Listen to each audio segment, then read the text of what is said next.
Hello दोस्तों, तो आज हम करने वाले हैं शीट मेटल ऑपरेशंस की पार्ट थर्ड वीडियो। तो इसमें हम इंट्रोडक्शन देखेंगे थोड़ी सी, और उसमें हम एम्बॉसिंग और क्वाइनिंग का डिफरेंस भी देखेंगे। तो इंट्रोडक्शन देख लेंगे थोड़ी सी। Sheet metal operations are cold working operations that manufacture low cost parts with very high volume and at a fast rate. तो होता क्या है कि शीट मेटल ऑपरेशन जो है वो कोल्ड वर्किंग ऑपरेशंस है, और इसमें सबसे अच्छी बात क्या है कि हाई वॉल्यूम रेट है इसका। जल्दी से आप फास्ट रेट पे जल्दी से जल्दी आप काम कर सकते हो, और लो कॉस्ट इसकी पड़ती है काम की। देखिए, piece of metal whose thickness is between 0.006 मतलब 0.15 mm एंड 0.25 इंच, मतलब इसमें एमएम में देखें तो 6.35 mm। इसके बीच अगर कोई पीस है तो उसको हम क्या कहते हैं? शीट मेटल कहते हैं। तो उसके ऊपर जो ऑपरेशंस होते हैं उसको शीट मेटल ऑपरेशंस कहते हैं। तो आज हम क्या क्या देखेंगे? आज हम करने वाले हैं एम्बॉसिंग एंड क्वाइनिंग के बारे में। देखिए, एम्बॉसिंग क्या है उसकी थोड़ी डेफिनेशन भी देख लें। It is a process of producing raised and sunk design or leaf in sheet metal. तो इसमें क्या करते हैं? इस प्रोसेस में हमने ये देखिए, इस पिक्चर से आपको क्लियर हो जाएगा। हमारे पास जो डिज़ाइन बनता है इसका, एक तरफ से उभरा हुआ पार्ट और एक तरफ से संक मतलब डूबा हुआ। मतलब हम जब इसको बनाएंगे, इसके दूसरी साइड देखेंगे ना शीट की, तो दूसरी साइड इसके थोड़ा सा खड्डा दिखेगा आपको, और एक तरफ से उभरा हुआ पार्ट दिखेगा। वो हम उस प्रोसेस को क्या कह देते हैं? हम उस प्रोसेस कह देते हैं एम्बोसिंग। और इसमें क्या है? The metal sheet embossing operation is commonly accomplished with a combination of heat and pressure on the sheet metal depending on what type of embossing is required। तो embossing भी अलग अलग तरीके की है, जिसमें हमें हीट या प्रेशर की रिक्वायरमेंट है या नहीं है। तो दोनों तरीके से है। कहीं जगह पे हमें हीट की रिक्वायरमेंट होती है, प्रेशर की रिक्वायरमेंट होती है, कहीं पे नहीं होती है। तो एम्बॉसिंग में आप देखो कुछ इस तरह से आपको समझ सकते हो। इस एम्बॉसिंग को इस पिक्चर से आप समझ सकते हैं। तो काफ़ी आपको ये ऐसी पिक्चर्स देखने को मिलेंगी। तो हमारे पास देवी देवताओं की जो पिक्चर्स होती हैं, तो वो वहाँ पे ये ऑपरेशन यूज़ करते हैं। तो उसमें क्या करते हैं? हमारे पास ये शीट मेटल है, और दूसरी तरफ से हम इसका डिज़ाइन तैयार करते हैं, और जो उभरा हुआ पार्ट है उससे हम उसकी शेप को तैयार करते हैं।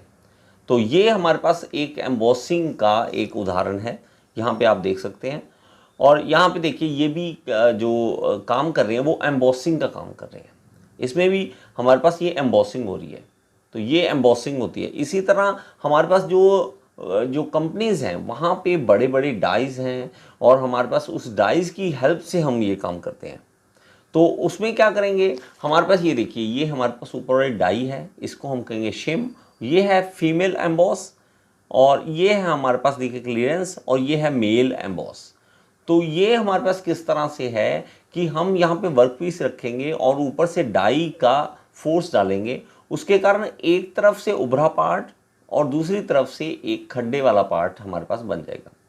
तो जैसे हमने पिक्चर से समझा कि जैसे पिक्चर्स बनती हैं, वैसे ही ये भी एम्बॉसिंग वाला पार्ट ये भी होता है।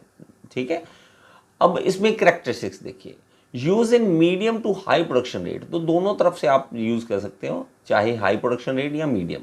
तो ये भी आप पिक्चर देख सकते हो, यहाँ से भी आपको क्लैरिटी आएगी कि एम्बॉसिंग होता क्या है। The ability to maintain the same metal thickness before and after embossing. तो आप मेटल की थिकनेस नहीं चेंज कर रहे, आप उस पर कंप्रेशन नहीं कर रहे हैं। आप एक तरफ से दबा रहे हैं और दूसरी साइड से वाली जो शीट है वो दूसरी साइड से उभर रही है। Okay, the ability to produce unlimited patterns depending on the roll dies.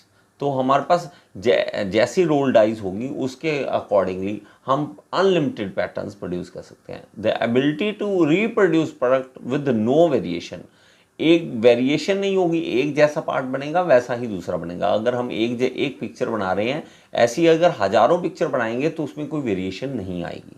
ये भी इसका फायदा है एम्बॉसिंग का। अब देखिए क्वाइनिंग क्या है। क्वाइनिंग ऑलमोस्ट सेम एम्बॉसिंग जैसा है, similar to embossing. The difference that similar or different impressions are obtained on both sides. हम क्या कर देते हैं कि हमारे पास देखिए क्वाइनिंग कुछ इस तरह से है कि हमारे पास उसमें ये समझना कि एक तरफ से दबाते हैं तो एक तरफ से खड्डा बन रहा था ना, और दूसरी तरफ से उभर रहा, यहाँ ऐसा नहीं है। अब कॉइन्स आप देखोगे तो कॉइन में हमारे पास क्या होता है, दोनों तरफ से इंप्रेशन बन रहे हैं। यहाँ पे आर लिखा है, रुपये लिखा है र, और इधर से हमारे पास साइन बना हुआ है सत्यमेव जयते का, और हम इस तरफ दोनों तरफ हम बना रहे हैं। ये नहीं है एम्बॉसिंग में क्या था, एक तरफ से खड्डा और दूसरे तरफ से उभरा हुआ, तो ऐसा यहाँ पे नहीं है। समझ रहे, ईजी है। तो क्वाइनिंग और एम्बॉसिंग दोनों सेम है, बस इसमें डिफरेंस क्या है कि हम दोनों तरफ इसके डिज़ाइन तैयार कर रहे हैं, उसके एक तरफ ही डिज़ाइन तैयार हो रहा था। ठीक है, तो ये बेसिक डिफरेंस है क्वाइनिंग और एम्बॉसिंग का। आई होप कि आपको ये चीज़ समझ आई होगी। नेक्स्ट वीडियो में फिर से मिलेंगे। Thank you so much.